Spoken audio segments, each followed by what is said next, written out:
കേരളത്തിന്റെ സർവകലാശാലയ്ക്ക് കീഴിലുള്ള കോളേജുകളിലെ യൂണിയൻ തെരഞ്ഞെടുപ്പിന് പിന്നാലെ ഇന്നിപ്പോ സംസ്ഥാനത്തുടനീളമുള്ള പോളിടെക്നിക് ക്യാമ്പസുകളിലെ തെരഞ്ഞെടുപ്പ് റിസൾട്ടുകൾ പുറത്തു വന്നുകൊണ്ടിരിക്കുകയാണ്.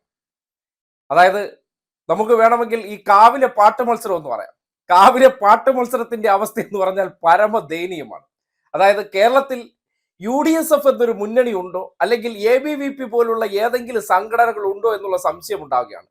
പോളിടെക്നിക്കുകളിൽ ആകമാനം SFI തരംഗം അലയടിച്ചുകൊണ്ടിരിക്കുന്നു എന്നുള്ള വിവരങ്ങൾ വരികയാണ്. കഴിഞ്ഞ വർഷം ഈ തെരഞ്ഞെടുപ്പ് നടന്ന സന്ദർഭങ്ങളിൽ ഏതാനും ചില ഇടങ്ങളിൽ UDSFകാർ വിജയിച്ചപ്പോൾ കേരളത്തിലെ മാധ്യമങ്ങൾക്കതൊരു ആഘോഷപൂരമായിരുന്നു. പക്ഷെ ഇന്നിപ്പോ മാധ്യമങ്ങളും ആ സൈഡിലോട്ട് തിരിഞ്ഞു നോക്കുന്നില്ല.